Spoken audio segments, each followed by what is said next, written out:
What's going on, everyone? So I've talked about the Lakers offense, and I really believe it's going to be top 5 at worst. I really do. I think that they're going to be somewhere in that 3 to 5 range.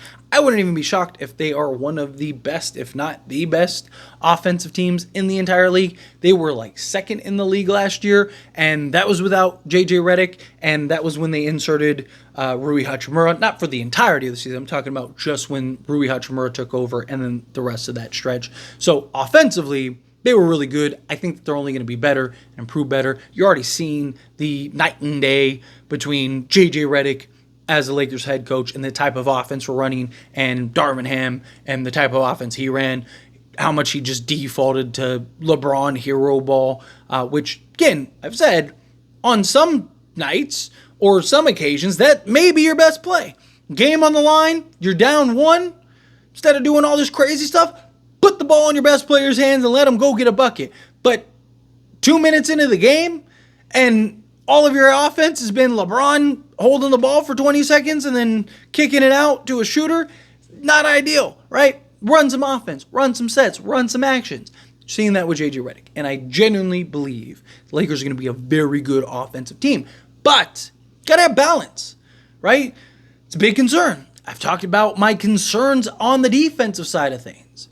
And even after game 1, talked about my concerns on the defense side of things. And J.J. Redick came out and said that they, had a scheme of switching 1 through 4, and they did it about 10% of the time, and that he's going to correct that. And they were much better in that second game against Phoenix. Much better. And they actually looked like a very good defensive team.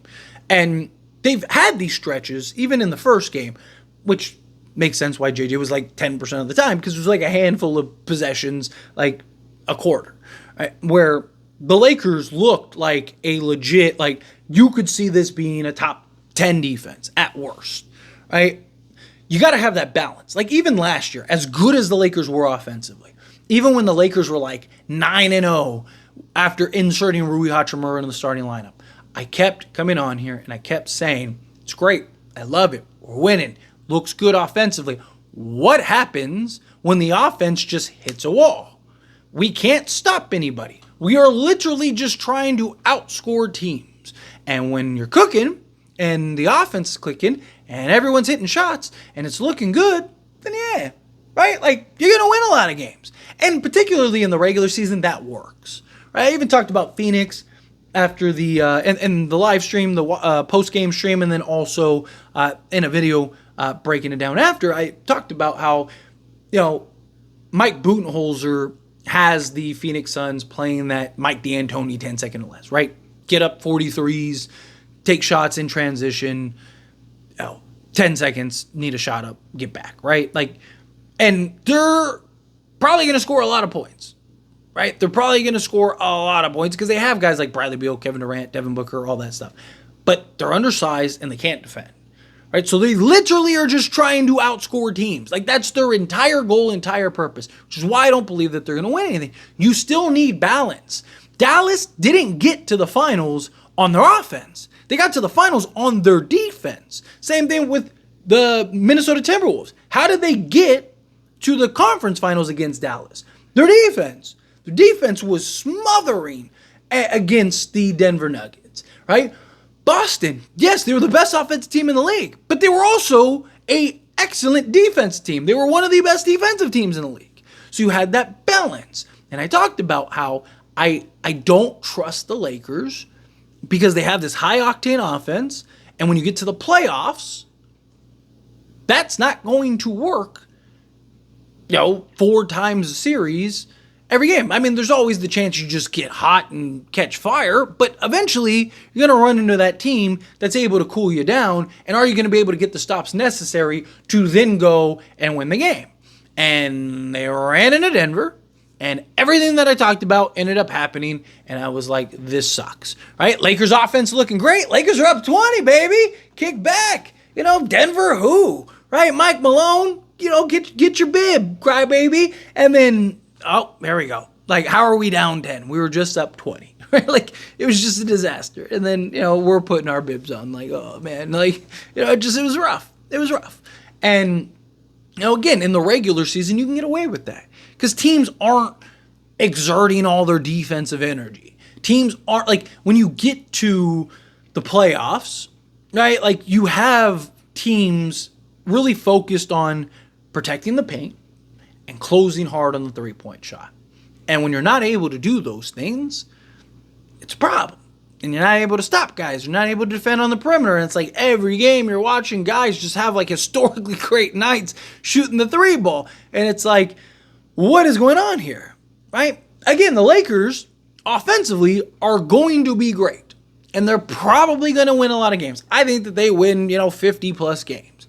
I had somebody ask me in a live stream, like, what's the number that I think? If I had to like give you an exact number, I'd say 52 games. I think they go 52-30. It's probably where I think that they fall. And that's great, right? They're probably a top 4 to 5 seed at worst, right? Just like Phoenix. Again, another team. High octane offense. Can't play defense. Can't do anything. Probably going to be really good offensively. They're probably going to win a lot of games. But they're not going to be able to stop anybody when it matters. And so my concern is can the Lakers do enough to stop defensively? Well, now that we've seen kind of what, I don't know, best case scenario, because I do think that they'll continue to improve. They'll continue to get better. Jared Vanderbilt's obviously still out. Right? There's a lot of ways that they can kind of take it up a notch. But I do think you have seen good enough defense to where I think they'll probably be in the top 10 if guys. It's really effort at this point. Right? I will the guys give the consistent night in and night out effort necessary for the Lakers to kind of be top 10 defense, right? Because if they're top 5 offense and top 10 defense, then they're going to be a real contender. And you're going to look at this team and you're like, wow, they might actually do this thing, right? But like, Lakers last year, you look, they're like 29th in defense and second in offense. And it's like, there's no balance, right? There's no middle ground. There's no, like, what is going on, right? But you look at this year, Gabe Vincent has been excellent defensively. Max Christie has been excellent defensively. Austin Reeves, as critical as I've been of Austin Reeves lately, and I've been very critical of Austin Reeves lately, but defensively, he's actually been very good. He's not elite. He's not like, locked down absolute clamps, but he's been very good. You get Jared Vanderbilt back. You got guys like Dalton Knecht that have the tools to be really good defensively. Can he just kind of figure it out, hone it in? Obviously, Anthony Davis. LeBron's even been very committed and engaged on the defensive side of things, which is good to see. How much of that is like he's only playing 10 minutes a game in preseason as opposed to when you're playing 35 minutes a game in the regular season? We'll see. But you're starting to see kind of the components here on the defense side of things and what could potentially be. And how we may actually be a competent defensive team. It's about finding that balance. I still do not like the starting unit and their defense. I don't at all. Rui has still been terrible defending. Doesn't navigate screens well. Right? Doesn't read the court well. His IQ is rough. Right? Like his decision making at times is rough. He talked about, I can defend 1 through 5. I'm still waiting to see that. I mean, because he can't. He really can't. Like, can he defend big, physical guys? Yeah. Like we've seen him actually do well even against like Jokic. Right? He can defend the guys similar to him, but these twitchy athletic wings and the guards that he can't. Right? So I don't like that. Austin Reeves again isn't elite defensively. He's good. Right, when he's engaged and locked in, and I even said in the playoffs against Jamal Murray and everybody, he was really good. Right, if he can continue to be that, then that helps a lot. But D'Lo isn't great defensively. He has his moments, and he has the tools. He doesn't have the athleticism and foot speed, but he has the length. He has like a 6'10" wingspan. Right, he's like 6'4" or something like that. Like, talk about a guy that can at least be serviceable defensively. So how much does he buy in on the defensive side? Can he be serviceable? LeBron. Can he buy in on the defensive side? Start getting everyone to buy in, even if they're not elite, but just serviceable. And then you're trickling in Gabe Vincent, and then Max Christie, and then Jared Vanderbilt. And then you just kind of insert your defensive pieces, scatter them throughout. All of a sudden you look up and it's like, oh, wow, the Lakers are actually really good defensively. Right? Like, I could see that. I think, if you if you look at like the starting unit, the starting 5 defense, I think it's going to be pretty bad, right? But they're just going to be so good offensively that they're going to be able to just kind of run through teams. But I do think if you look at the total stats of the Lakers this season, they'll actually be good defensively. Like they'll be a top 10 to 12 defense at worst if they continue to play the way that we've seen them play.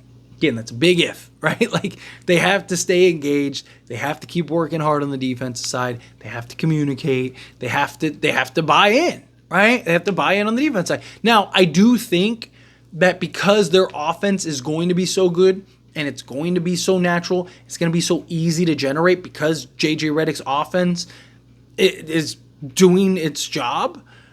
I do think that will conserve energy for the defensive side. So I just think naturally you're going to get better defensively just because you're not going to have to work as hard offensively, right? When LeBron has to dominate the basketball and be your entire offensive system, it's kind of hard to ask for him to like, oh, hey, by the way, while you're creating 100 points a game for us, can you also, defend at a high level? It's just like, even the best players in the league that are 20 can't even do that, right? Like, and you're asking a guy who's 40, right? Like, it's an impossible ask, right? So, but if LeBron doesn't have to handle as much of an offensive burden and playmaking duties and all that stuff, and he's going to get his 20, 25 a game regardless, but if he can do that and do it within ease and within the frame of the offense, and he doesn't have to just he has to go get 20, he just is getting 20, rather than going and getting 20, right? Like if you can do that, then I think that he'll have more energy to invest in the defensive side. Same thing with guys like Reeves and D'Lo and so on and so forth. I think you'll just get a better balance, but we got to be a better defense. Again, I will be surprised, like really surprised if the Lakers aren't a top 5 offense. I think they're going to be very good offensively. You got a couple other teams like Boston, still going to be very good offensively. Phoenix, if they have success with their 10 seconds or less, they might be really good offensively. You can have some other teams. That's why I think top 5, may at bare bottom of the barrel need to be a top 7, right? But I think top 5 is reasonable and fair. But you got to be top 10 defense, at least at worst, maybe top 12. But I'd like to see the Lakers move into the top 10. We've seen Anthony Davis plus a healthy Jared Vanderbilt be the best defensive team in the league. All right. Well, now you got guys like Gabe Vincent, Max Christie, right? Like you got several pieces that can kind of fill that void. But again, however you feel, whatever your thoughts are, I'd love to hear it. So let me know down in the comments below. Where do you think the Lakers will rank? Think offensively, 1, where do you think that they'll rank? 2, defensively. This is more of a defensive discussion, but you think they'll be top 10, top 20, think they'll be terrible defensively this season. Think it kind of just depends. We'll wait and see. I just gotta have that balance. Do you think the Lakers will find that balance, or do you think that they'll not? Like they just don't have that balance, right? Because they don't. They have a lot of like really good defensive guys and really good offensive guys, and it's like if you could just marry it, like if you just take Rui's offense, Vando's defense, put it together, you have like everything you need at the wing. If you could take like Max Christie's defense and Dalton Connect's offense and marry it together, now you have like one of the best players in the league, right? Like it's just like you just kind of mix and match 2 of these guys. It's like, if you took Christian Wood's offensive versatility and Jackson Hayes' athleticism and height and put it together, it's like, man, there you go. Now you got the backup center you need, right? It's just like, we're so close. But anyway, let me know your thoughts and opinions down in the comments below. That being said, if you haven't liked this video, hit that like button. Helps me a lot. Helps me enjoy these types of videos, and I truly appreciate it. Not subscribe to the channel, hit that subscribe button. Turn on the bell notifications. Appreciate y'all. See you in the next one. Thank you.